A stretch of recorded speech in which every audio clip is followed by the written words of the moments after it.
Shalom, kembali lagi dalam ibadah online GBI Care Laguna Pluit hari Minggu 11 Oktober 2020.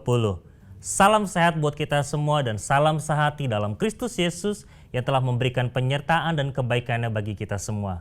Mari sekarang kita mau siapkan hati kita percaya Tuhan hadir di tengah-tengah ibadah kita pada pagi hari ini.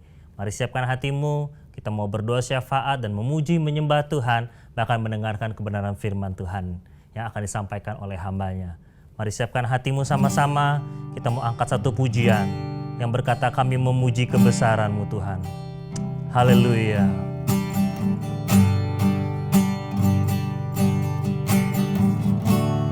Kami memuji kebesaran-Mu, ajaib Tuhan, ajaib Tuhan. Kami memuji kebesaran-Mu, sungguh Kau ajaib, ajaib Tuhan, ajaib Tuhan. Sama-sama katakan, kami memuji, kami memuji kebesaran-Mu, ajaib Tuhan, ajaib Tuhan, ajaib Tuhan. Kami memuji kebesaran-Mu, ajaib Tuhan, ajaib Tuhan,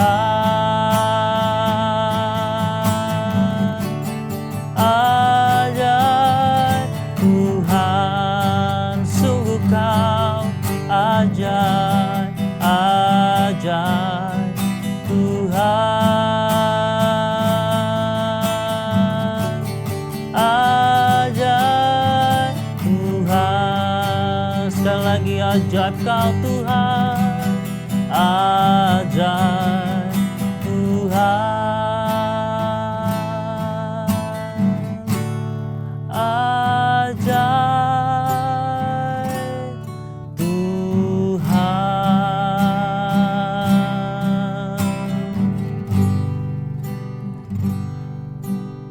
Kembali lagi kami bersyukur kepada Engkau Tuhan. Di pagi hari ini kami mau mulai Tuhan ibadah kami, ibadah online Tuhan. Untuk ibadah kami percaya Tuhan hadir di tengah-tengah kami semua. Kami percaya Engkaulah Allah yang ajaib, Engkau Tuhan yang besar dan dahsyat. Sebelum kami Tuhan memuji menyembah Engkau lebih lagi Tuhan, bahkan kami masuk Tuhan dalam mendengarkan kebenaran firman-Mu, kami mau Tuhan menaikkan doa-doa syafaat kami. Namun sebelumnya Tuhan, mari Kau tutup bungkus kami Tuhan dengan kuasa darah domba Allah. Mari Kau urapi setiap kami Tuhan, para jemaat Tuhan yang sama-sama boleh beribadah pagi hari ini. Tutup dan lindungi kami Tuhan dengan kuasa darah anak domba Allah. Sehingga kami Tuhan, ketika kami berdoa syafaat bersama-sama, menaikkan doa syafaat Tuhan bagi bangsa sampai kepada gereja kami percaya ada perlindungan Tuhan. Dan kami dijauhkan Tuhan dari segala Tuhan anasir kuasa roh jahat ataupun kuasa setan si iblis Tuhan yang mencoba menyerang kembali kami Tuhan. Kami tolak kuasanya di dalam nama Yesus Kristus. Dan biarlah Tuhan, setiap lidah dan bibir Tuhan yang saat ini berdoa untuk syafaat kami, Engkau berkati kami Tuhan, pimpin kami dengan Roh Kudus-Mu. Bapa dalam surga, kembali Tuhan kami mau menaikkan doa syafaat kami. Mari jemaat Tuhan, kita sama-sama mengangkat tangan kita. Kita mau berdoa buat bangsa dan negara kita. Bapa kami dalam surga, kami ucap syukur kepada Engkau Tuhan. Kami mau berdoa buat bangsa kami Indonesia Tuhan. Kami mau perkatakan Tuhan, shalom buat Indonesia, shalom untuk Indonesia, shalom untuk Indonesia. Karena kami percaya Tuhan, dari Sabang sampai Merauke Tuhan, dari Pulau Miangas sampai Pulau Rote Tuhan, kami percaya Injil Tuhan akan terus diberitakan, sehingga banyak Tuhan lutut dan lidah Tuhan yang bertelut dan mengaku kepada Engkau sebagai Tuhan dan Juru Selamat, yaitu Yesus Kristus yang telah mati buat dosa dunia. Kami percaya Tuhan, Indonesia akan mengalami lawatan Tuhan. Kami percaya Tuhan, sekalipun ada awan-awan kegelapan, tiang-tiang kegelapan yang mencengkram Indonesia Tuhan, terlebih lagi Tuhan dalam situasi politik, sosial, ekonomi, kesehatan, kami percaya dan kami terus berdoa Tuhan menghalau awan gelap tersebut Tuhan di dalam nama Yesus Kristus, dan mematahkan tiang-tiang kegelapan yang mencoba Tuhan menghancur atau memecah belah bangsa ini Tuhan. Kami berdoa Tuhan, segala sesuatu yang terjadi akhir-akhir ini, semuanya Tuhan boleh campur tangan dan Tuhan boleh bungkam dan hancurkan segala kuasa gelap yang menungganginya. Kami berdoa juga Tuhan buat Presiden kami, Bapak Insinyur Joko Widodo beserta dengan wakilnya dan juga para menterinya, bahkan para pejabat-pejabat negara yang lain, dari pemimpin-pemimpin daerah yang tertinggi sampai dengan yang terendah Tuhan. Kami berdoa di dalam nama Yesus Tuhan, Engkau berikan hikmat Tuhan dan takut akan Tuhan kepada setiap para pejabat publik yang ada Tuhan. Terlebih lagi buat Bapak Insinyur Joko Widodo beserta dengan keluarga. Bahkan Tuhan, Kau berkati ya Bapak, Kau berikan perlindungan Tuhan dari setiap serangan-serangan orang-orang yang tidak suka untuk kedamaian negeri ini Tuhan. Kami berdoa juga Tuhan, biar kiranya Bapak Insinyur Joko Widodo pun boleh Tuhan memimpin bangsa ini Tuhan untuk menjadi lebih baik lagi dan menjadi bangsa yang takut akan Tuhan. Kami berdoa juga Tuhan buat kota kami tercinta Jakarta Tuhan, dan juga untuk gubernur kami Bapak Anies Baswedan beserta dengan wakilnya Bapak Riza Patria. Kami berdoa juga untuk para staf jajaran yang ada di pemerintahan DKI Jakarta Tuhan. Kami berdoa biarlah ada takut akan Tuhan dalam setiap kehidupan mereka, sehingga mereka Tuhan boleh memberikan yang terbaik dan memberikan pelayanan yang terbaik Tuhan untuk kota Jakarta. Baik Tuhan dalam menghadapi situasi belakangan ini Tuhan, bahkan juga untuk kebijakan-kebijakan yang dikeluarkan pun Tuhan, semuanya untuk kebaikan masyarakat di kota Jakarta ini Tuhan, dan juga masyarakat di sekitar kota Jakarta. Kami percaya Tuhan, Engkau memberkati kota kami Jakarta. Kami juga mau berdoa Tuhan buat gembala sidang kami, yaitu Bapak Pendeta Insinyur Dr. Insinyur Niko Nyoto Raharjo Tuhan. Kami percaya Tuhan, Engkau memberkati Bapak Gembala sidang kami, Pendeta Insinyur Niko Nyoto Raharjo Tuhan. Kami percaya Engkau mengurapinya Tuhan, memberkatinya Tuhan, bahkan keluarganya Engkau tutup bungkus dengan kuasa darah-Mu Tuhan, sehingga kami percaya ada pelayanan yang hebat yang akan hamba-Mu lakukan Tuhan. Ada pengurapan yang dahsyat yang terjadi atas hamba-Mu, bahkan juga untuk keempat wakilnya, bahkan juga setiap rayon-rayon yang ada, bahkan cabang khusus yang ada. Kami percaya di bawah pembinaan atau bimbingan Tuhan Insinyur Bapak Pendeta Insinyur Niko Nyoto Raharjo Tuhan, kami percaya ada lawatan Tuhan yang terjadi atas gereja-Mu ya Bapak. Kami pun berdoa Tuhan, kami percaya untuk Bapak Karayon kami, Bapak Pendeta Budianto Totong Tuhan. Untuk Rayon 1H kami berdoa, biar kiranya hamba-Mu dan keluarga besarnya Tuhan berikan perlindungan, Tuhan berikan penyertaan yang sempurna, sehingga Bapak Karayon kami pun juga Tuhan boleh mengimpartasikan Tuhan apa yang menjadi visi misi gembala sidang kami, bahkan apa yang menjadi visi misi daripada Rayon 1H untuk menjangkau jiwa-jiwa Tuhan, menjadi dampak bagi dunia ini Tuhan. Berkati cabang-cabang dan juga ranting-ranting yang ada di bawah pembinaan Rayon 1H. Kami percaya dan kami terus berdoa, Tuhan akan mempermuliakan kerajaan Allah di tengah-tengah kami lewat pelayanan Rayon 1H di bawah bimbingan Bapak Karayon Budianto Totong Tuhan. Kami juga berdoa Tuhan untuk gembala jemaat kami di GBI Care Laguna Pluit, Bapak Pendeta Insinyur Aziz Gozali Tuhan, beserta dengan Ibu Gembala yaitu Ibu Margaret Tuhan. Kami berdoa di dalam nama Yesus Engkau memberikan kekuatan dan kesehatan Tuhan untuk Bapak dan Ibu Gembala kami sebagai orang tua rohani kami. Kami terus berdoa supaya mereka Tuhan boleh terus menjadi Tuhan panutan buat kami dan mengayomi kami, memberikan yang terbaik buat kami sebagai jemaat, sebagai domba-domba Tuhan yang dibimbing untuk menjadi umat yang layak di hadapan Tuhan. Berkati Tuhan Bapak Gembala kami, Bapak Aziz dan Ibu Tuhan, biarlah kiranya penyertaan Tuhan terus menyertai hamba-Mu. Dan kami berdoa juga Tuhan untuk para pekerja dan juga jemaat Tuhan yang ada di GBI Care Laguna Pluit, terutama Tuhan juga yang ada di apartemen Laguna Pluit. Kami berdoa di dalam nama Yesus Tuhan, berikan iman yang teguh, berikan hati yang terus berharap kepada Tuhan, berikan api yang terus berkobar-kobar untuk melayani Tuhan. Bukan hanya selagi gereja masih boleh beribadah secara offline, tapi secara online pun mereka boleh terus berapi-api, bersemangat beribadah kepada Engkau, bahkan juga menjadi pelayan-pelayan Tuhan di tengah-tengah masyarakat yang membutuhkan kasih Tuhan. Kami berdoa Tuhan di dalam nama Yesus Kristus. Juga untuk Bapa kami berdoa dan mengangkat Tuhan pokok doa ini, yaitu untuk pandemi COVID-19. Kami percaya Tuhan dari bangsa ini bahkan sampai kepada bangsa-bangsa yang lain, kami percaya Tuhan akan menghalau COVID-19 di dalam nama Yesus Kristus. Dan setiap Tuhan para ahli yang bekerja, ilmuwan yang bekerja untuk menemukan vaksin dan obat-obatan yang tepat untuk mengalahkan COVID-19 ini, kami percaya Tuhan yang berikan hikmat dan Tuhan yang berikan pertolongan. Para tenaga medis, dokter, perawat, dan juga semuanya Bapa kami berdoa di dalam nama Yesus berikan kesehatan, kekuatan supaya mereka pun boleh berjuang di garda terdepan Tuhan. Bahkan juga untuk para pasien yang sedang positif, bahkan yang sudah dinyatakan negatif dan sembuh, bahkan juga untuk pasien-pasien yang telah meninggal dunia pun kami berdoa Tuhan yang berikan kekuatan dan semangat bagi keluarga yang ditinggalkan. Kami percaya Tuhan, kami berdoa biarlah wabah pandemi COVID-19 ini segera berlalu di dalam nama Yesus Kristus. Dan pada akhirnya Tuhan, kami mau serahkan Tuhan ibadah kami dari awal pertengahan hingga pada akhirnya, penyembahan dan pujian yang kami naikkan. Setiap Tuhan apapun perkataan yang kami sampaikan, kami percaya itu berkenan di hadapan Tuhan. Dan setiap firman Tuhan yang nanti akan disampaikan pun Tuhan, kami percaya memberkati setiap kami, sehingga benih ilahi itu boleh tertanam dalam setiap hati kami, bertumbuh, berkembang, dan berbuah. Dan kami boleh menjadi dampak buat diri kami sendiri, bahkan juga buat orang-orang sekitar kami, untuk sesama kami. Bapa, kami serahkan ibadah online ini dari awal pertengahan hingga pada akhirnya, hanya ke dalam kuasa tangan Yesus Kristus, Tuhan dan Juru Selamat kami. Dalam nama Yesus Kristus, semua yang percaya bersama-sama katakan, amin. Haleluya. Kita percaya bahwa Tuhan boleh ada di tengah-tengah kita semua. Lewat doa syafaat yang telah kita naikkan bersama-sama, Dia bertahta. Dan Dia selalu mendengar apa yang menjadi doa-doa kita. Kini saatnya kita ingin memuji menyembah Tuhan.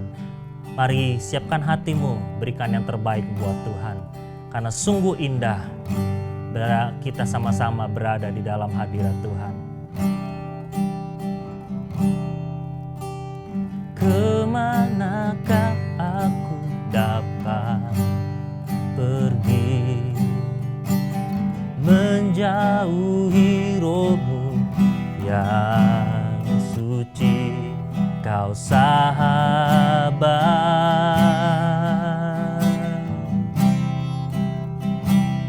dan Kau dekat.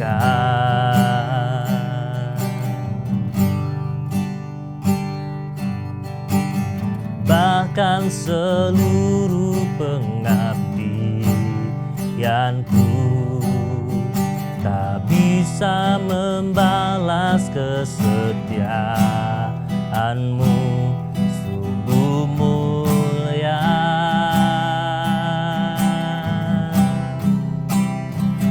Dan berharga, sungguh besar pengorbananmu bagiku,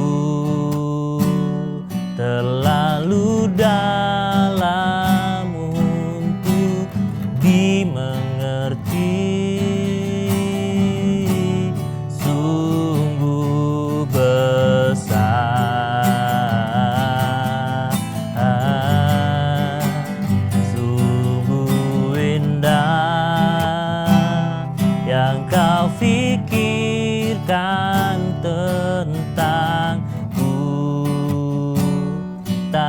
terselami bagiku. Sungguh indah.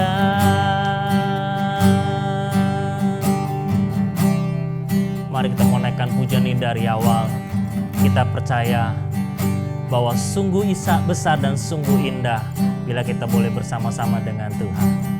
Kemanakah dapat aku pergi, menjauhi rohmu yang suci, kau sahabat,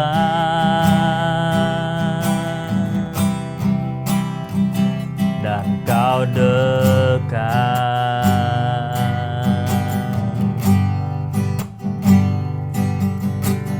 Bahkan seluruh pengabdianku tak bisa membalas kesetiaanmu. Sungguh mulia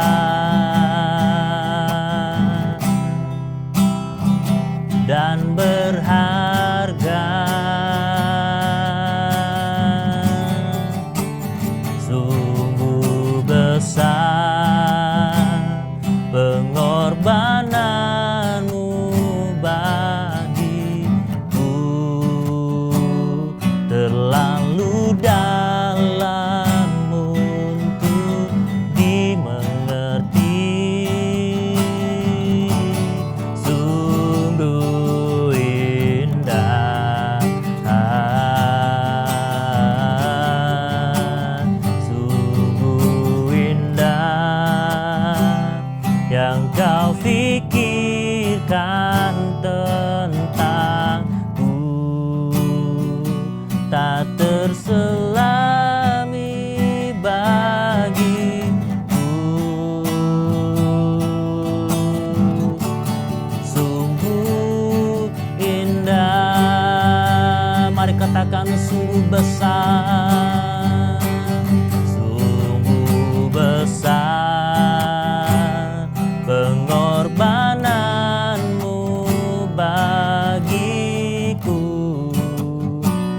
terlalu dalam untuk dimengerti.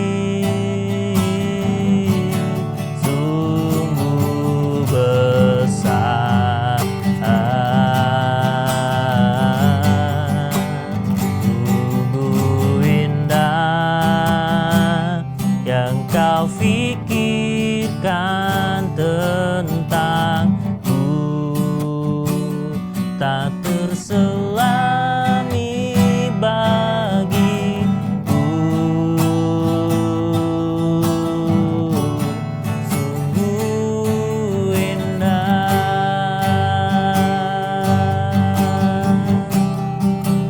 Oh, sungguh indah kau Tuhan, sungguh besar kasih-Mu atas hidup kami Tuhan.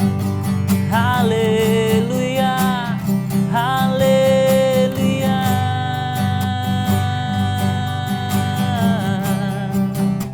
Kami menyembah-Mu Tuhan, kami sembah Kau, kami muliakan nama-Mu.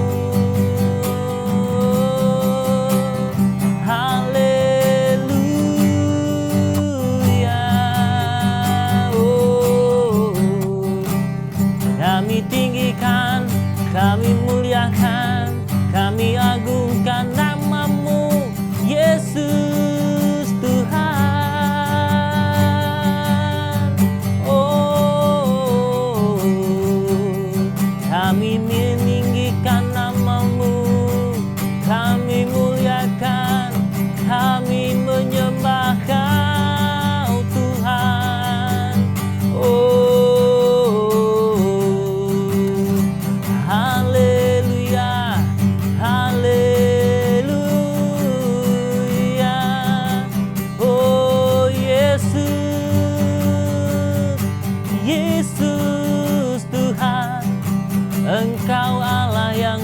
Tuhan.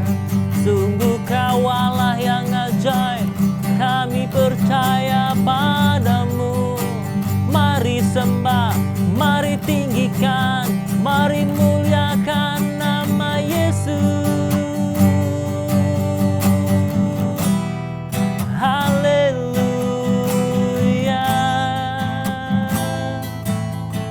haleluya. Oh, terpujilah namamu Tuhan, terpujilah namamu ya Bapa. Mari berikan segala pujian, segala hormat, kemuliaan bagi Tuhan. Haleluya. Oh,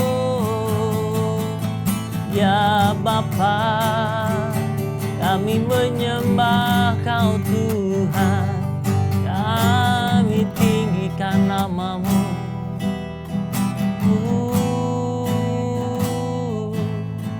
Sungguh Kau Allah yang besar, hanya Kau yang kami sembah.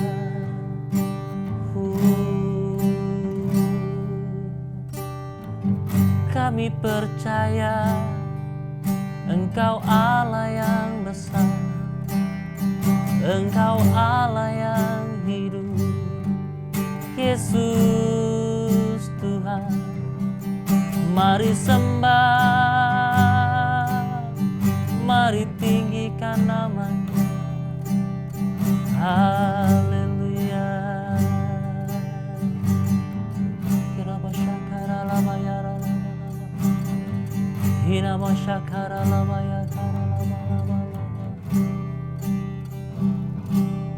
How great is our God.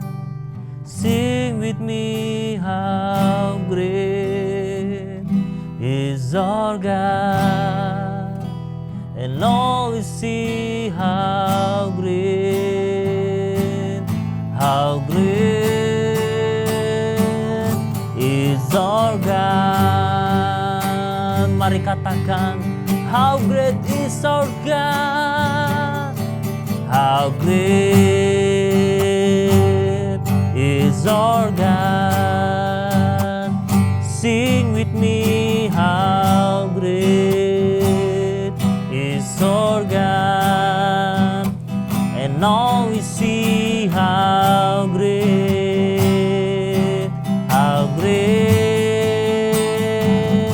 is our God. Name above all name, name above all name. You are worthy of all praise. My heart will sing, how great is our God. Katakan, name above all name, name above all name. Worthy of all praise. My heart will sing, how great is our God. Mari katakan, how great is our God. How great is our God. Oh, we sing, how great is our God. Oh, we see, how great is our God. Sekali lagi, how great is our God. Sing with me, how great is our God. And all we see how great is our God. Dengan sungguh katakan, how great is our God, how great is our God. Sing with me, how great is our God. And all we see, how great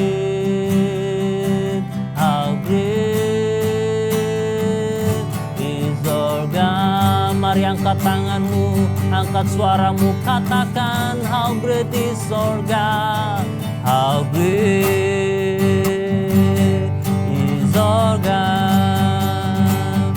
Sing with me, how great is our God. And all we see, how great is our God.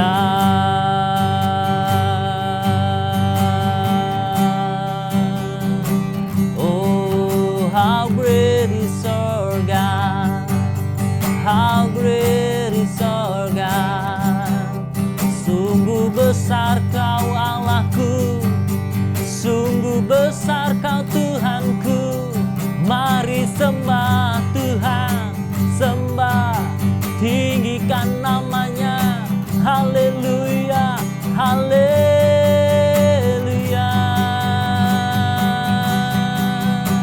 Oh, haleluya. Oh, shikiara lama lama lama lama lama lama lama lama. Shikiara lamo yara lama lama lama lama. Iya nama sande. Ora lama shakara lama lama lama lama lama lama lama lama lama. Ura lama shakere lama lama lama lama lama lama. Ora lama shakere biara lamo. Ora lama shakara lama yara lama lama lama lama lama.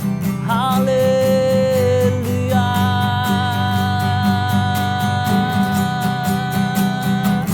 Oh, haleluya. Hura lama shekere beara lama lama lama lama lama lama lama. Hura lama ya sande. Haleluya.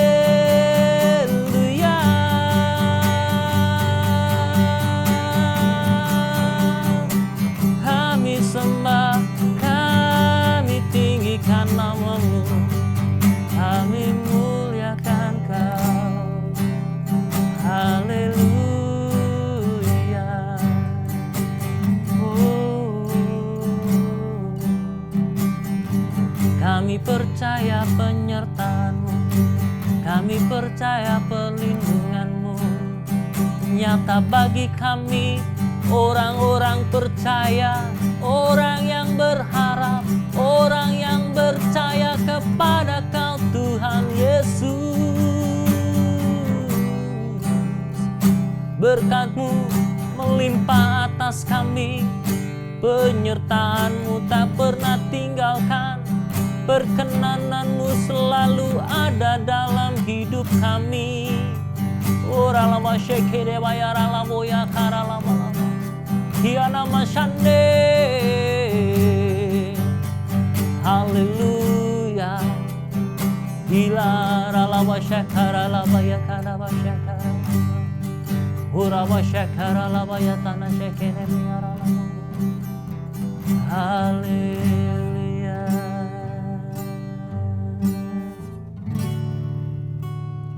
Kiranya Engkau memberkati aku berlimpah-limpah dan memperluas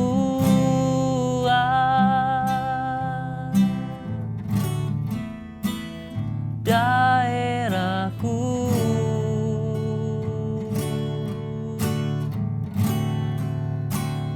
Dan kiranya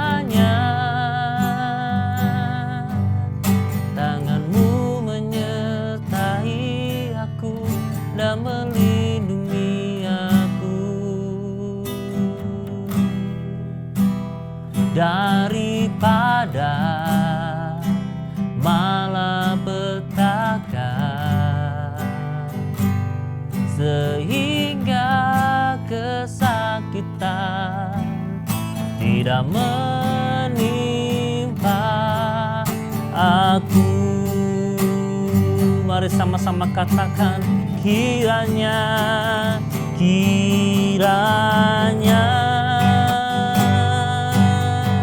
Engkau memberkati aku berlimpah-limpah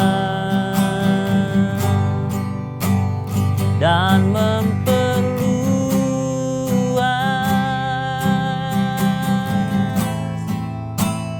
daerahku,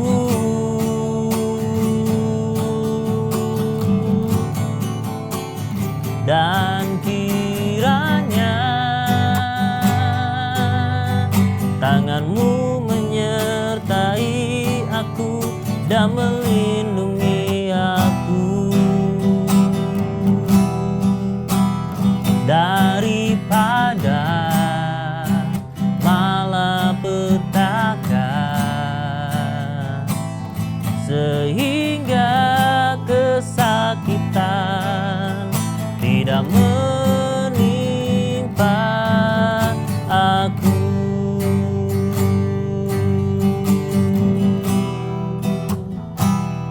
Sehingga kesakitan tidak menimpa aku.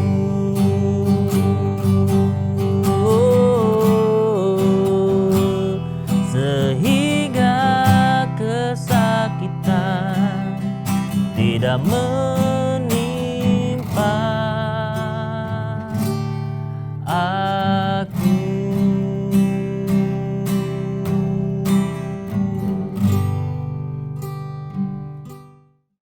Shalom saudara, Tuhan Yesus dalam amanat agung meminta kita untuk memuridkan dan kita sendiri harus menjadi seorang murid. Namun banyak orang yang menganggap menjadi seorang murid itu susah dan tidak menyenangkan. Padahal sesungguhnya hal itu justru sangat berguna bagi kehidupan kita. Oleh karena itu, edisi Voice of Pentecost kali ini kita akan membahas jati diri seorang murid. Dalam bahasa aslinya, murid berarti seseorang yang belajar. Dalam Alkitab, memuridkan adalah cara untuk memperluas kerajaan Allah. Inilah yang Tuhan Yesus lakukan selama pelayanannya di bumi ini. Ia mengajar dan melatih murid-muridnya untuk pada akhirnya diutus menjadi saksi. Dalam kitab para rasul, kita menemukan bahwa para rasul melakukan hal yang sama dengan apa yang Tuhan Yesus lakukan. Sehingga jumlah murid semakin bertambah di seluruh dunia sampai sekarang. Tentunya, hal ini tidak berarti semua orang percaya harus menjadi guru atau pengkhotbah. Namun sebagai murid, kita harus menjadi saksi melalui seluruh aspek kehidupan kita. Sebuah penelitian yang dilakukan oleh Russell McCann dan Marcia Webb pada tahun 2012 menunjukkan bahwa orang yang rajin membaca dan merenungkan firman Tuhan cenderung lebih setia kepada Yesus dan kuat dalam menghadapi tantangan. Hal ini sesuai dengan firman Tuhan yang berkata bahwa iman timbul dari pendengaran akan firman Tuhan. Itulah sebabnya kita harus lebih banyak membaca dan merenungkan firman Tuhan, agar pola pikir dan iman kita lebih kuat dalam menghadapi tantangan dan pergumulan hidup kita. Selain itu, kita juga dihadapkan dengan bahaya pengajaran sesat. Pengajaran sesat merupakan pola serangan iblis sejak di Taman Eden hingga akhir zaman. Karena iblis adalah bapa pendusta dan metodenya adalah dengan tipu muslihat. Untuk menghadapi tipu muslihat iblis adalah dengan pedang roh, yaitu firman Tuhan. Namun ada orang-orang Kristen yang tidak terlalu suka dengan pengajaran karena dianggap sebagai sesuatu yang rumit dan membosankan. Akibatnya, ada orang Kristen yang menganggap pengalaman rohani lebih penting daripada pengajaran. Mari kita renungkan ilustrasi ini. Mana yang Anda pilih? Melihat laut dari tepi pantai atau melalui sebuah peta? Berada di tepi pantai dan melihat laut secara langsung tentu memiliki kesan yang menyenangkan dibandingkan saat kita melihatnya melalui sebuah kertas yang terasa membosankan. Pengalaman rohani sama seperti melihat laut secara langsung dari tepi pantai, pasti lebih menyenangkan. Namun dengan menggunakan peta, kita dapat menyeberangi lautan dan peta dibuat berdasarkan pengalaman banyak orang. pengajaran sama seperti peta, sepertinya membosankan. Tetapi pengajaran disusun oleh orang-orang yang sudah mengalami banyak pengalaman rohani. Dan pengajaran memberikan perspektif yang lebih luas dibandingkan pengalaman rohani kita secara pribadi. Jadi, pengalaman rohani dan pengajaran sama pentingnya. Asumsi lainnya adalah menganggap pengajaran sebagai sumber perpecahan gereja. Namun, tidak semua perpecahan adalah sesuatu yang buruk, terutama ketika berhadapan dengan pengajaran yang bertentangan dengan Alkitab. Albert Mohler menggunakan istilah theological triage, yaitu metode untuk menentukan tingkat kekritisan sebuah pengajaran. Tingkat pertama, yang paling kritis, yaitu pengajaran dasar yang mempengaruhi keselamatan seseorang, yaitu pengajaran mengenai Alkitab adalah firman Tuhan, ketritunggalan Allah, ketuhanan Yesus, karya penebusan, keselamatan karena kasih karunia melalui iman hanya kepada Yesus Kristus. Pada tingkatan ini, maka perbedaan pengajaran sekecil apapun tidak dapat ditoleransi, sehingga penolakan dan perpecahan dapat diterima, bahkan mungkin harus terjadi dan tidak dapat dihindari. Tingkat kedua adalah pengajaran yang tidak mempengaruhi keselamatan, namun berpotensi memisahkan gereja. Contohnya, pengajaran mengenai kepastian keselamatan, metode baptisan air, serta baptisan dan karunia Roh Kudus. Mungkin saja kita memiliki doktrin yang berbeda dengan gereja non-Pentakosta, namun kita tidak dapat mengatakan bahwa mereka tidak diselamatkan selama mereka percaya kepada Yesus Kristus sebagai Tuhan dan Juru Selamat. Tingkat ketiga, pengajaran yang berbeda namun tidak esensial untuk memisahkan gereja, seperti pengajaran mengenai urutan peristiwa Second Coming dan akhir zaman. Tanpa mengenali tingkat kekritisan pengajaran ini, maka kemungkinannya perbedaan pengajaran sekecil apapun dapat mengakibatkan perpecahan. Di sisi lain, terjadi kompromi yang berbahaya ketika pengajaran yang bertolak belakang diterima di dalam gereja. Lalu, apa langkah praktis yang harus kita lakukan untuk menjadi seorang murid yang sejati? Mulailah dengan membaca Alkitab setiap hari, mendengarkan khotbah dan pengajaran yang sehat dari gereja, serta mengikuti kelas-kelas pengajaran KOM di gereja kita. Ingat, seorang murid itu belajar. Belajar adalah sebuah usaha yang memerlukan ketekunan. Tuhan menegur bahkan mengutuk orang yang malas, baik yang malas bekerja maupun yang malas belajar. Marilah kita bertekun dalam pengajaran, dan Tuhan berjanji akan mempertajam telinga kita sebagai seorang murid. Maranatha, Tuhan Yesus memberkati. Mari kita memperkatakan arti Pentakosta ketiga. 1. Pentakosta ketiga adalah pencurahan Roh Kudus yang dahsyat di zaman now, melebihi yang terjadi di Azusa Street. 2. Pentakosta ketiga akan mengakibatkan penuaian jiwa yang terbesar dan yang terakhir sebelum Tuhan Yesus datang kembali. 3. Pentakosta ketiga akan membangkitkan generasi Yeremia, yaitu anak-anak muda yang dipenuhi Roh Kudus, cinta mati-matian kepada Tuhan Yesus, tidak kompromi terhadap dosa, dan akan bergerak untuk memenangkan jiwa. 4. Pentakosta ketiga lahir di Indonesia dan bergerak ke bangsa-bangsa. Gerakan ini dari timur ke barat dan akan kembali ke Yerusalem. 5. Pentakosta ketiga akan memberikan kuasa untuk menyelesaikan amanat agung, dan setelah itu Tuhan Yesus datang kembali. Amin. Mari kita mau sama-sama memperkatakan visi dan nilai GBI Rayon 1H.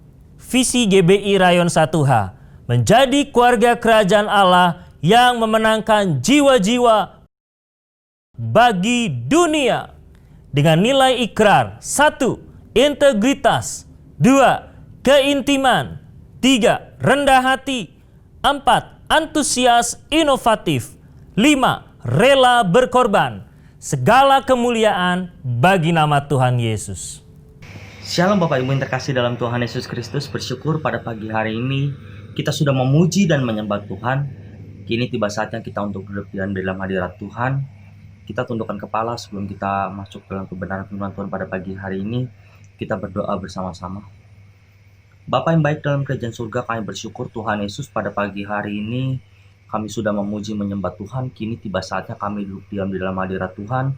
Biarlah Tuhan urapi hamba-Mu, urapi kami semua Tuhan. Biarlah apapun yang hamba-Mu boleh sampaikan itu semua berasal daripada Tuhan. Pakai hamba-Mu untuk menjadi saluran berkat bagi kami semua Tuhan, sehingga firman yang hamba-Mu saburkan Tuhan itu semua boleh menjadi rema di dalam kehidupan kami. Dan kami mau keluar sebagai umat-umat pemenang yang melakukan kebenaran firman-Mu. Terima kasih Tuhan Yesus, kami serahkan ke berjalannya waktu ke depan ke dalam tangan kasih Tuhan. Biar Tuhan bekerja dan otoritas Tuhan saja yang bekerja di dalam kehidupan kami. Terima kasih Tuhan Yesus, di dalam nama Tuhan Yesus kami berdoa dan bersyukur. Haleluya. Amin. Sekali lagi shalom untuk kita semua. Salam sehat, salam sehati untuk kita semua. Bapak Ibu yang terkasih, dalam beberapa waktu yang lalu, khususnya di minggu ini, kita begitu sedih melihat kondisi keadaan bangsa kita. Terlebih dalam minggu-minggu ini ada demo yang kita dengar, demo buruh. Ya, kita cukup sedih, cukup prihatin karena ada begitu banyak fasilitas-fasilitas yang rusak akibat daripada adanya demo ini. Tapi kita tetap berdoa dan kita tetap bersyukur jika sampai saat ini kita semua masih diberikan kesempatan, diberikan kesehatan, dan kita tetap ada untuk boleh datang beribadah kepada Tuhan. Pada pagi hari ini saya akan membawakan sebuah tema kebenaran firman Tuhan yang berjudul dengan sebuah tema pelangi sehabis hujan. Pelangi sehabis hujan yang saya bawakan pada pagi hari ini tanpa ada kata ada pelangi sehabis hujan. Tentu berbeda konteksnya ketika saya ada tambahkan kata ada pelangi sehabis hujan. Yang saya berikan tema pada pagi hari ini justru pelangi sehabis hujan. Kalau ada pelangi sehabis hujan, nanti ketika Bapak Ibu merasakan hujan, terus Bapak Ibu bilang gini, kok hujan hari ini nggak ada pelangi ya? Kenapa ya? Kemarin kok Pak Heru bilang ada pelangi sehabis hujan. Nah, nanti Bapak Ibu bisa tuntut ke saya. Jadi yang saya mau bawakan hari ini temanya pelangi sehabis hujan.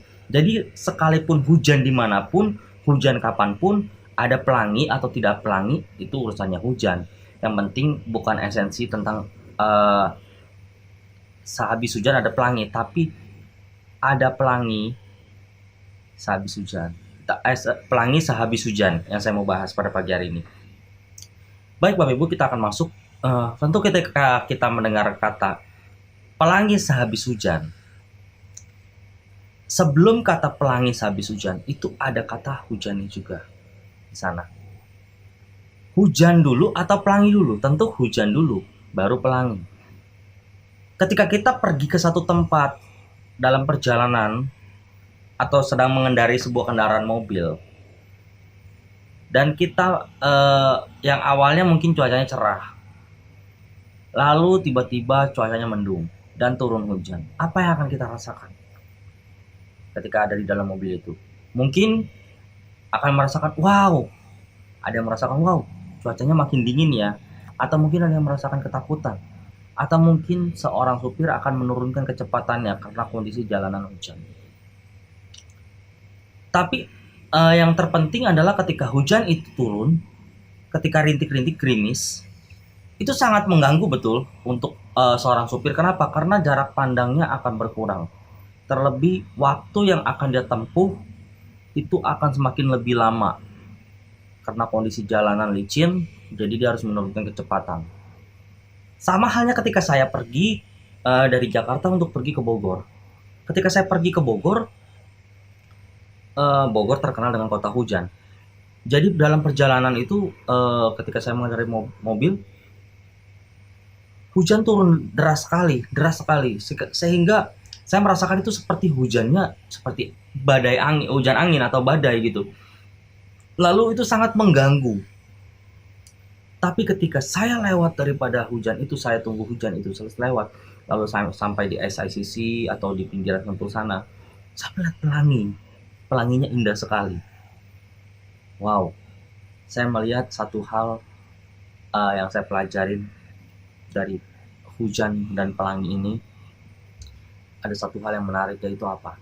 Ketika kita berjalan di tengah badai, berjalan di tengah hujan, berjalan di tengah kesulitan waktu kita menghadapi hujan, kita melihat ketika hujan itu selesai, ternyata ada pelangi, ada satu keindahan, ada satu yang luar biasa yang Tuhan ciptakan. Meskipun nggak di setiap hujan itu pasti ada pelangi, tapi saya mau bahas pagi hari ini pelangi sehabis hujan. Seringkali kita sebagai manusia juga seperti itu. Ngalamin kesulitan, ngalamin badai hidup, ngalamin kekecewaan, ngalamin stuck, berhenti, tidak bergerak. Kenapa? Karena sulit sekali untuk bernafas ibaratnya di dalam hidup ini. Kenapa? Karena merasa beban hidup ini berat. Itu badai, itu hujan. Tapi kita percaya kalau kita mengikut Tuhan, akan ada pelangi setelah hujan. Bapak Ibu, begitu juga yang ketika dialami oleh bangsa Israel. Ketika bangsa Israel berada di Mesir, ketika bangsa Israel mengalami tindakan yang cukup kejam atau perbudakan, ketika mereka berada di Mesir, mereka berteriak sama Tuhan. Hari ini yang saya mau bahas di sini. Mereka berteriaknya di di kitab apa? Kita akan lihat sama-sama di kitab Keluaran pasal 13 ayat 17.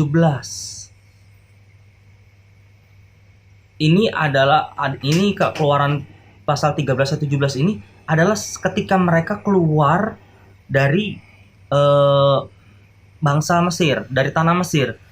Ini ketika Tuhan mengirimkan tulah, ketika Tuhan mengirimkan hukuman atas bangsa Mesir. Di sini baru Firaun di ayat 17 dikatakan begini, setelah Firaun membiarkan bangsa itu pergi, Allah tidak menuntun mereka melalui jalan negeri orang Filistin, walaupun jalan ini yang paling dekat, sebab firman Tuhan, jangan-jangan bangsa itu menyesal apabila menghadapi peperangan sehingga mereka kembali ke Mesir. Tetapi Allah menuntun bangsa itu berputar-putar melalui jalan padang gurun menuju ke laut Teberau.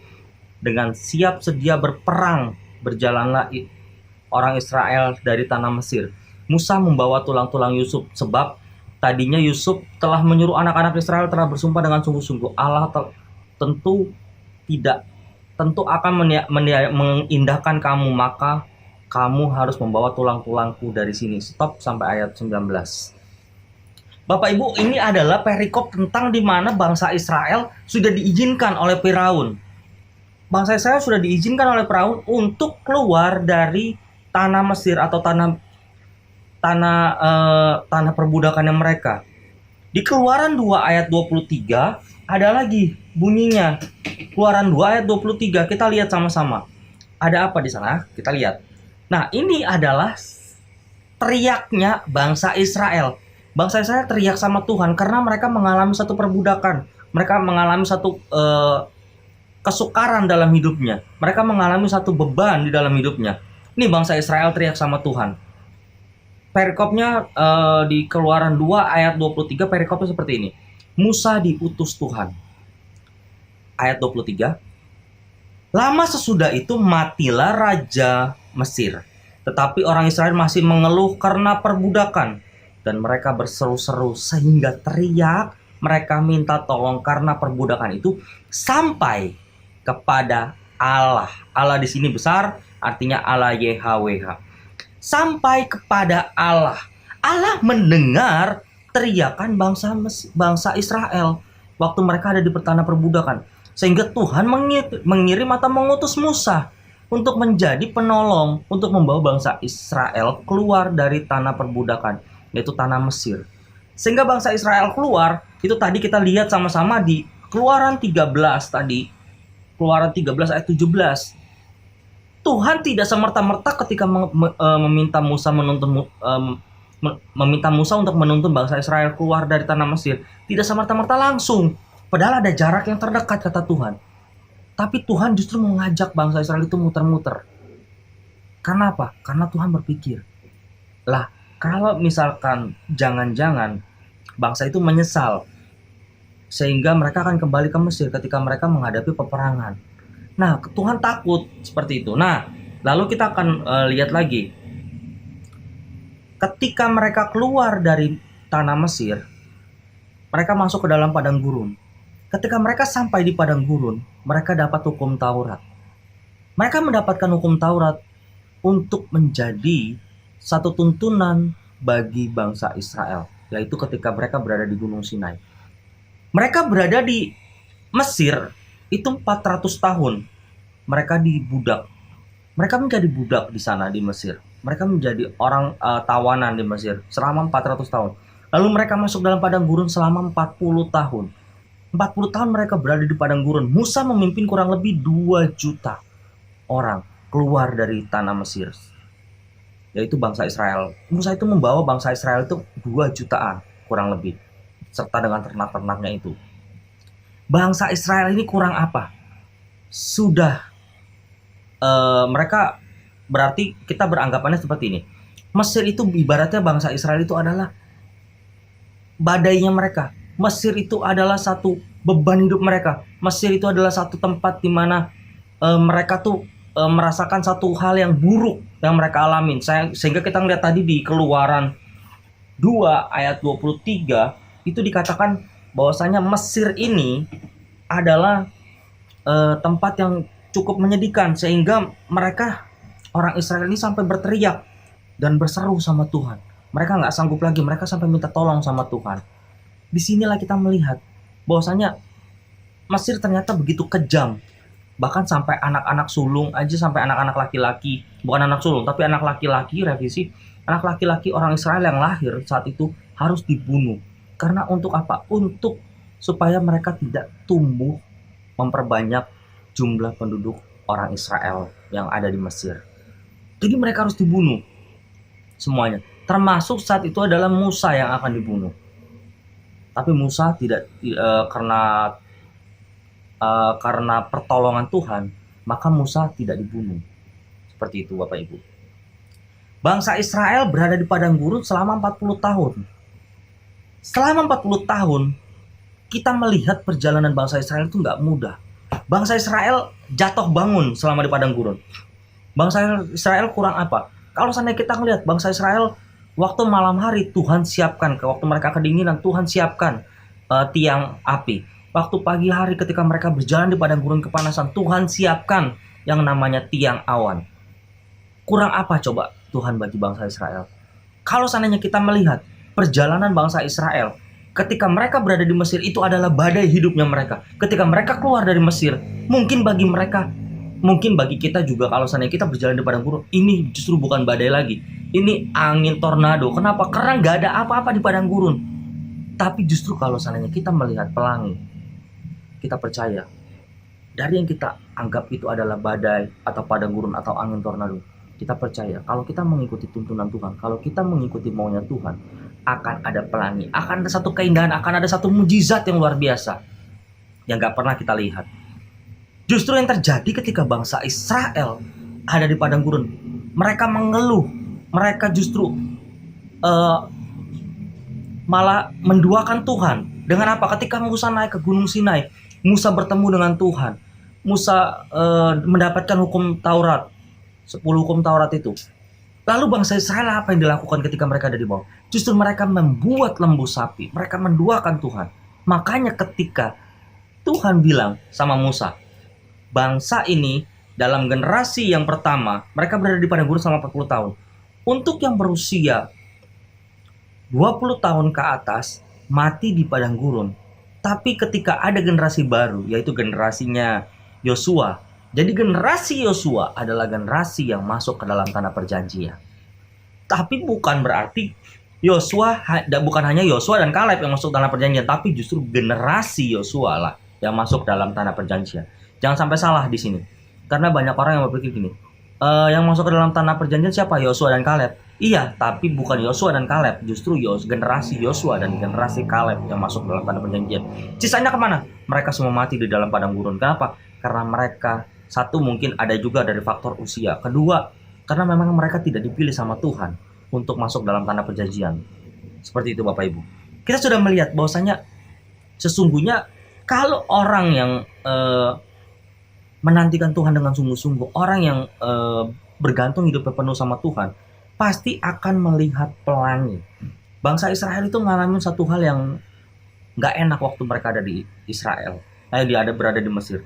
Tapi mereka tetap ngeyel gitu.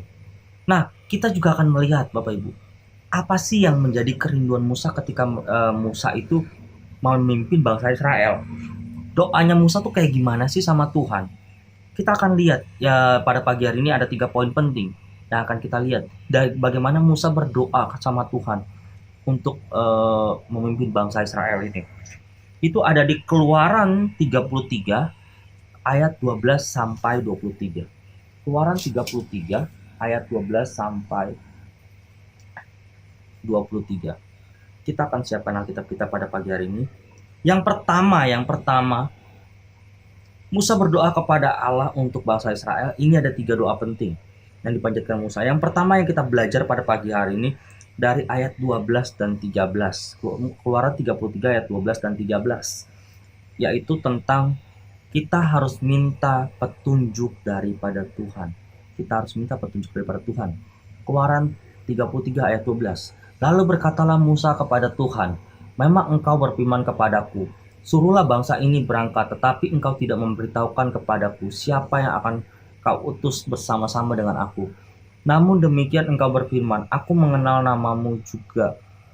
Engkau mendapat kasih karunia di hadapanku. Ayat 13, maka sekarang, jika kiranya aku mendapat kasih karunia di hadapanmu, beritahukanlah kiranya jalanmu kepadaku, sehingga aku mengenal engkau, supaya aku mendapat kasih karunia di hadapanmu. Ingatlah bahwa bangsa ini umatmu. Musa meminta petunjuk daripada Tuhan. Musa meminta agar Tuhan menunjukkan jalannya. Musa berdoa supaya Allah tetap berjalan sama-sama Musa, berjalan bersama-sama dengan bangsa Israel. Nah, kita seharusnya sebagai anak Tuhan, sebagai anak-anak yang memang dipakai sama Tuhan, harusnya kita juga berdoa seperti Musa, yang berdoa meminta petunjuk atau jalannya Tuhan. Kenapa? Karena kita nggak mampu jalan sendiri. Musa memimpin 2 juta orang kurang lebih saat itu. Nggak mungkin mampu kalau seandainya dia berjalan sendiri. Makanya dia minta tuntunan daripada Tuhan. Bukan yang saya maksudkan petunjuk di sini, tapi bukan petunjuk seperti ini jalannya ke sini, enggak, tapi tuntunan daripada Tuhan. Diberikan tuntunan daripada Tuhan. Nah, yang kedua Bapak Ibu yang kita belajar pada pagi hari ini di ayat 14. Lalu ia berfirman, aku sendiri hendak membimbing engkau dan memberikan ketentraman kepadamu. Yang kedua yang kita belajar adalah tentang kita mau dibimbing sama Tuhan. Kita mau dibimbing sama Tuhan. Jangan andalkan kekuatan kita. Musa itu gak bisa apa-apa Bapak Ibu. Musa itu kalau seandainya kita ketahui kisahnya Musa. Musa itu bahkan dia itu ketika dia dipanggil sama Tuhan, dia diutus sama Tuhan, dia bilang, saya ini gak pandai ngomong Tuhan. Saya ini gak pintar ngomong, gak pintar berbicara. Saya ini gak bisa apa-apa. Musa tuh mau menghindari panggilan Tuhan. Makanya kalau seandainya kita yang kedua hari ini kita belajar ayat 14 itu, mintalah bimbingan Tuhan. Biarkan Tuhan membimbing kita. Jangan andalkan kekuatan kita sendiri. Andalkan Tuhan di dalam setiap langkah kehidupan kita. Dan kita minta agar Tuhan memegang kendali atas hidup kita. Itu yang kedua yang kita pelajari pada pagi hari ini. Lalu yang ketiga Bapak Ibu yang kita mau belajar pada pagi hari ini. Di ayat 18. Ayat 18. Tetapi jawabnya, perlihatkanlah kiranya kemuliaanmu kepadaku. Tetapi firman-Nya, aku akan melewat. Itu di ayat 19. Ayat 18 saja, tetapi jawabnya, perlihatkanlah kiranya kemuliaanmu kepadaku. Bapak Ibu terkasih, kalau kita berbicara tentang Musa bertanya seperti itu, tetapi jawabnya, perlihatkanlah kiranya kemuliaanmu kepadaku. Kemuliaan di sini adalah pada waktu Musa berhadapan dengan Tuhan, bertemu dengan Tuhan.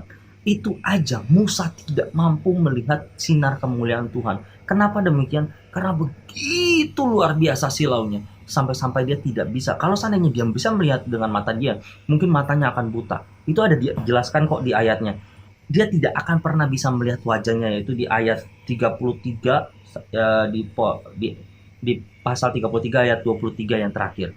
Itu dia nggak bisa melihat kemuliaan Tuhan. Di poin yang ketiga ini kita melihat bahwasannya biarlah Tuhan memperlihatkan kemuliaannya di dalam setiap kehidupan kita. Kita seringkali nggak pernah kita seringkali doanya salah. Kita seringkali minta sama Tuhan tuh nggak tepat. Di masa pandemi kayak gini kita seringkali minta sama Tuhan, Tuhan berikan aku kesehatan. Bapak Ibu yang terkasih, bukan berarti kita menantang COVID. Bukan berarti kita tidak percaya sama hal-hal yang lainnya. Kita tahu COVID ada, tapi bukan berarti COVID ada untuk ditakuti. Yang terpenting bukan tentang COVID-nya, tapi tentang hidup kita dengan Tuhan. Hidup kita benar sama Tuhan, hidup kita bergantung sama Tuhan sungguh-sungguh. Saya yakin, sekalipun Tuhan mengizinkan sesuatu terjadi dalam hidup kita, Tuhan tetap pegang kendali hidup kita. Tuhan tetap Tuhan tetap menjadi andalan kita. Bapak Ibu yang terkasih, saya mau membagikan sebuah kisah daripada kisah saya dalam beberapa minggu yang lalu yang saya hadapi. Saya makanya memberikan sebuah tema pada pagi hari ini tentang pelangi sehabis hujan. Ada begitu banyak hal yang mungkin gak enak di dalam kehidupan kita. Di masa pandemi saat ini, di masa sukar saat ini, di masa mungkin bisnis juga sedang turun, di masa mungkin pekerjaan sedang sulit, di masa mungkin sebagai kaum ibu-ibu merasakan satu hal yang berat, beban yang bertambah, yaitu apa? Harus mengatur keuangan, mengikat kencang ikat pinggang. Kenapa? Karena mungkin pendapatan berkurang. Lalu ditambah dengan apa? Kesetresan menghadapi studi anak di rumah. Bapak Ibu terkasih, saya mau membagikan sebuah hal seperti ini. Mungkin COVID menakutkan, tapi ambil sisi positif, ambil satu keindahannya. Jangan lihat COVID-nya, tapi lihat yang Tuhan izinkan di balik COVID, yaitu apa? Contoh yang paling gampang saya pernah bagikan, ketika anak itu ada di rumah, ketika anak itu belajar di rumah, anak itu sekolah di rumah, ambil satu hal yang paling gampang, yaitu apa? Bahwasanya kita bisa melihat tumbuh kembang anak. Yang kedua, kita bisa belajar kembali, mengingat pelajaran-pelajaran masa kecil kita, sehingga kita tidak menjadi orang tua yang cepat lupa atau pikun. Saya bersyukur pada pagi hari ini, di minggu yang lalu, saya boleh melaksanakan pemberkatan nikah dengan istri saya sekarang, yaitu Kristi. Saya mengalami satu hal yang luar biasa sebelum saya masuk dalam pemberkatan nikah. Makanya saya bilang pelangi sehabis hujan. Hujan yang saya hadapi atau badai yang saya hadapi itu luar biasa Bapak Ibu. Tapi saya juga melihat pelangi ketika saya melewati badai itu. Maka itu saya mau mengajak kita semua melewati badai itu dengan menggantungkan hidup sungguh-sungguh sama Tuhan. Singkat cerita gini Bapak Ibu. Bulan 10 tanggal 3 Oktober saya akan melaksanakan sebenarnya pemberkatan nikah dan acara pernikahan saya. Akan tetapi dihajar dengan PSBB, sehingga saya harus memulai reschedule semuanya ulang di bulan 9. Dan di bulan 9 itu saya ada persiapan untuk sidang ujian skripsi saya, ujian kelulusan saya. Jadi saya harus kerjakan skripsi saya harus mikirin pernikahan saya, dan pekerjaan juga, serta pelayanan. Semuanya double, harus dipikirkan benar-benar secara matang. Skripsi saya mulai ujian itu di tanggal 20-an. 20-an saya, tanggal 20 September saya mulai ujian skripsi. Puji Tuhan, satu urusan selesai.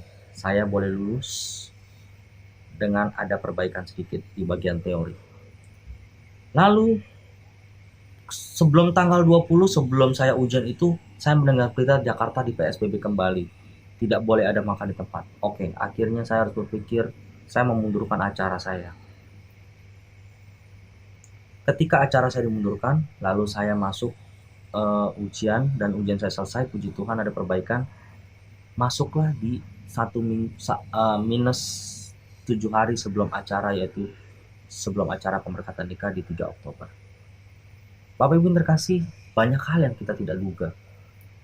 Itu aja sebenarnya ketika saya mengalami satu ujian skripsi di bulan 9, serta acara PSBB, Jakarta harus di PSBB. Itu aja buat saya sudah cukup berat sekali gitu, harus memikirkan ini.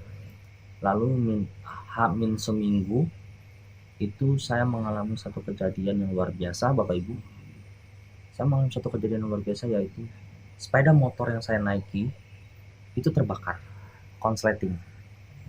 Entah bagaimana, entah kenapa, dan nggak tahu gimana sebabnya. Singkat cerita, saya ketika mengendarai sepeda motor itu, tiba-tiba gasnya mati dan motor masih melaju jalan. Lalu saya melihat satu kepulan asap dari bawah motor saya, dan itu sudah besar sekali. Lalu motor saya mati dan saya gas-gas sudah tidak bisa jalan lagi. Lalu saya minggir, saya berhenti, dan orang-orang pada teriak, "Wah, motornya terbakar, motornya terbakar." Di sini saya melihat manusia zaman now bermunculan terjadi. Ketika saya berteriak, "Bapak, tolong minta air," mereka tidak mengeluarkan air. Mereka mengeluarkan handphone, gadget mereka. Ini kejadian nyata, Bapak Ibu. Ini kejadian nyata. Mereka mengeluarkan gadget mereka dan mereka asik merekam. Motornya terbakar, motornya terbakar. Bapak Ibu, saya mau katakan, pertolongan Tuhan, perlindungan Tuhan sempurna untuk anak-anaknya. Singkat cerita, motor itu saya lihat di bawah tangki motornya itu sudah ada api dan motor itu sudah penuh dengan kepulan asap. Tapi kalau bukan Tuhan atau Roh Kudus yang mengingatkan kita, kita tidak akan pernah bisa lolos daripada maut. Puji Tuhan Bapak Ibu, saya masih diberikan kesempatan untuk hidup pada hari itu. Singkat cerita, Roh Kudus mengingatkan saya. Ini sungguh-sungguh ada satu suara yang mengingatkan saya. Matikan stop kontaknya. Matikan bagian stop kontaknya. Hal ini yang saya akhirnya pelajari, kenapa banyak kendaraan yang terbakar saat mereka mengalami konslet listrik. Karena mereka panik, lalu mereka lari. Mereka lupa mematikan stop kontaknya. Lalu suara itu begitu kencang, saya juga sempat panik, Bapak Ibu, saya sempat panik, saya sambil mau lari. Tapi suara itu kencang, matiin dulu stop kontaknya, matiin. Lalu saya matikan stop kontaknya. Singkat cerita, saya matikan stop kontaknya. Api mulai reda dan saat itu motor saya tidak terbakar habis, hanya bagian kelistrikan saja. Itu kejadian pertama, Bapak Ibu. Motor saya terbakar. Kejadian kedua, ketika motor saya terbakar dan harus masuk bengkel, akhirnya saya kerja bawa mobil. Ketika saya bawa mobil, saya suka taruh tukeran mobil motor saat itu ke Laguna. Lalu saat motor saya terbakar, saya langsung akhirnya saya pakai mobil terus. Ketika saya pakai mobil, itu min 4 hari sebelum acara 3 Oktober pemberkatan, mobil saya lagi putar balik. Mau taruh parkiran di Laguna, mau jemput calon istri saya waktu itu. Mau putar balik di landmark, tiba-tiba dari belakang motor kenceng. Mobil saya, lampu remnya dihajar sama motor. Kejadian kedua, Bapak Ibu. Tuhan mengajarkan luar biasa saat itu. Lalu saya tetap bersyukur. Masih tetap bersyukur gak sebagai anak Tuhan ketika mengalami itu? Kalau saya tetap bersyukur, Bapak Ibu, saya tetap bersyukur, bersukacita. Saya berpikir gini, itu untung saat itu saya pakai mobil. Kalau saya pakai motor mungkin lain cerita. Lalu H-3 atau H-2, saya lupa. Kristi waktu itu masih calon istri saya.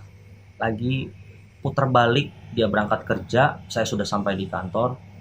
Dia berangkat kerja, dia putar balik di dekat sebelum TV, dia putar balik, lalu dihajar oleh mobil kencang.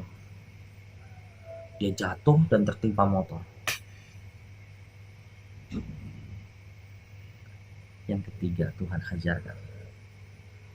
Masih mau tetap bersyukur dan bersukacita ketika kita mengalami hal ini. Mungkin saya sendiri akan bertanya gini, Tuhan, kok ini saya udah mau persiapan mau nikah, kok ngalamin hal kayak gini? Tapi saya tetap bersyukur, Bapak Ibu.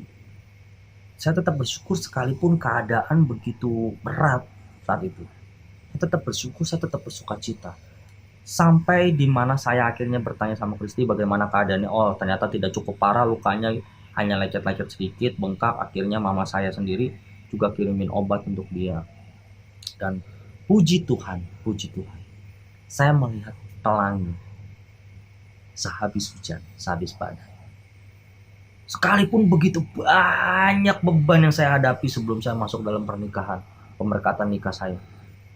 Puji Tuhan, tanggal 3 Oktober saya dilayani oleh gembala kita, yaitu Pendeta Insinyur Aziz Gosali, dan beserta Ibu Gembala, beserta tim pelayanan, juga rekan-rekan dari GBI Care, saya melangsungkan pemberkatan nikah.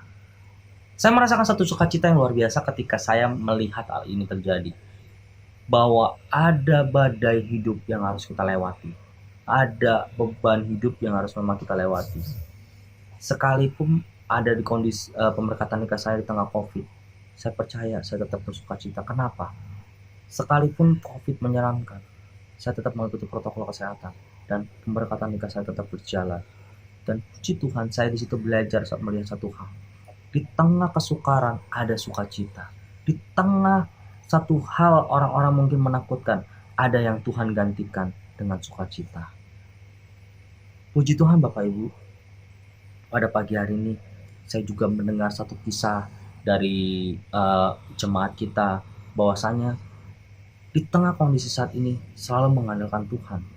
Itu terpenting. Kenapa? Ketika dia masuk rumah sakit, justru ketika dia memuji menyembah Tuhan, ada satu hal di mana Tuhan memakai dia untuk menjadi alatnya, untuk menjadi saluran berkat bagi tim medis yang ada di sana.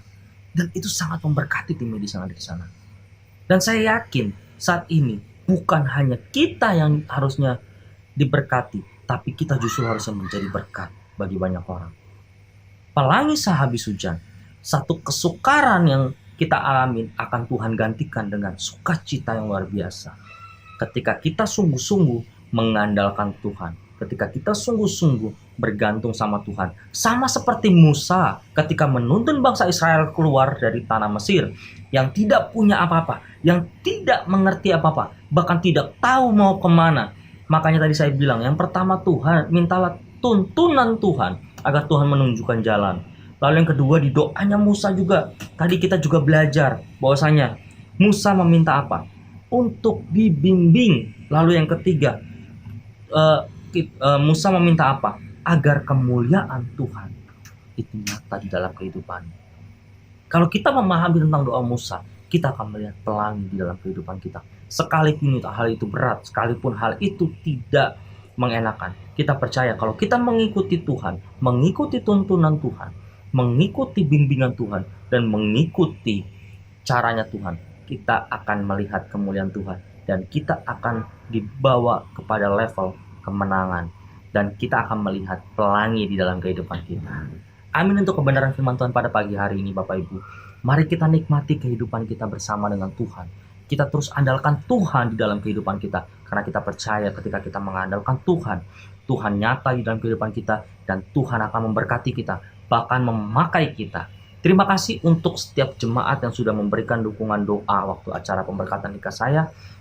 Dan saya bersyukur saya sudah diberikan kesempatan pada pagi hari ini juga untuk menyampaikan kesaksian kehidupan saya.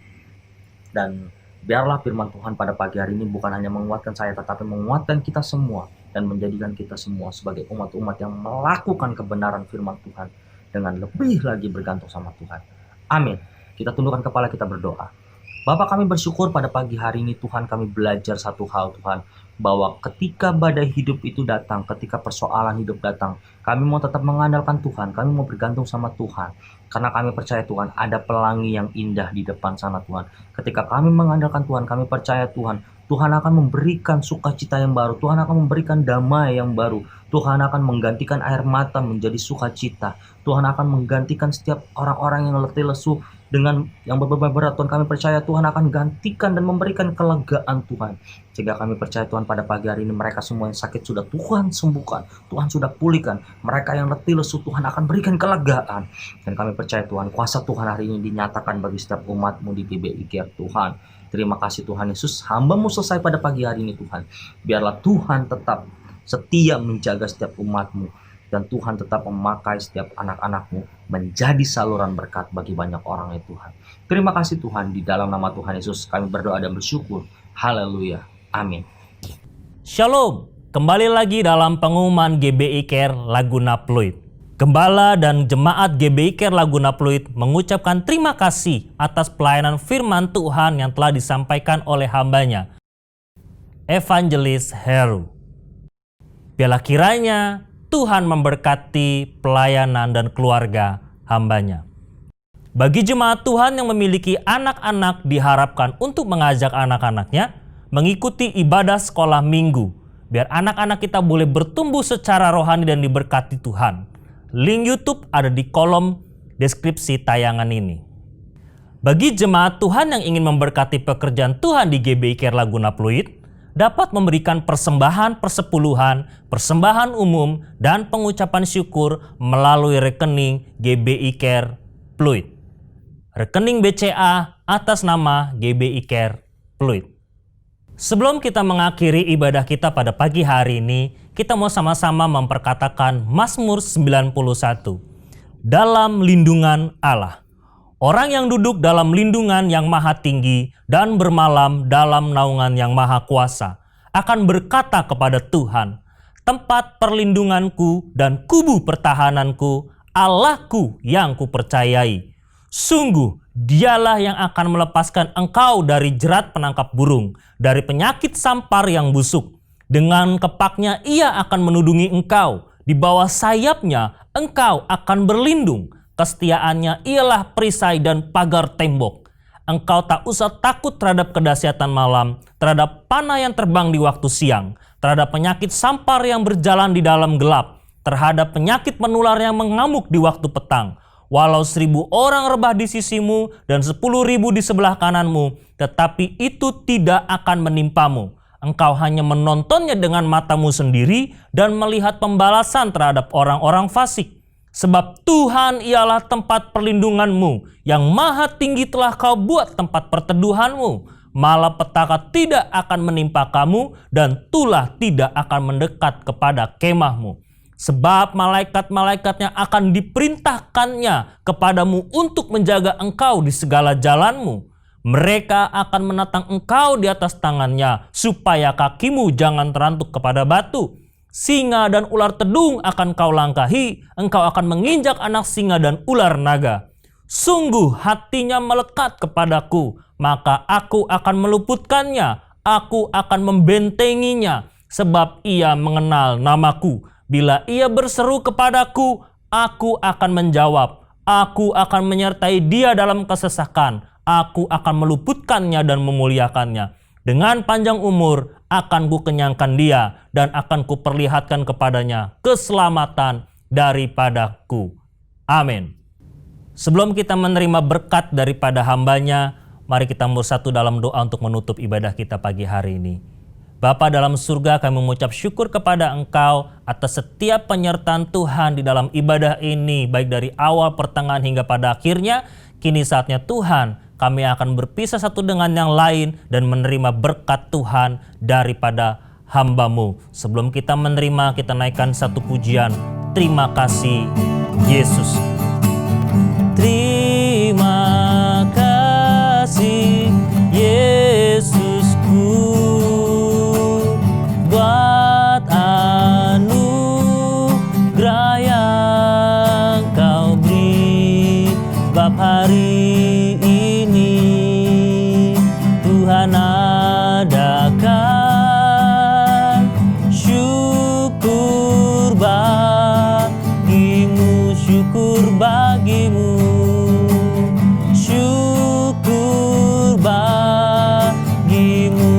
syukur bagimu, syukur bagimu.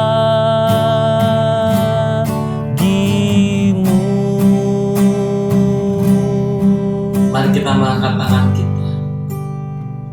Umat yang dikasih Tuhan, terimalah berkat sukacita damai sejahtera, kasih karunia yang begitu besar daripada Allah Bapa yang telah diberikan kepada kita masing-masing melalui anak yang tunggal, yaitu Tuhan kita Yesus Kristus, di dalam pertolongan, penghiburan, dan persekutuan dengan Roh Kudus menyertai kita pada saat ini, bahkan sampai Tuhan datang menjemput kita di awan-awan, bahkan sampai selama-lamanya.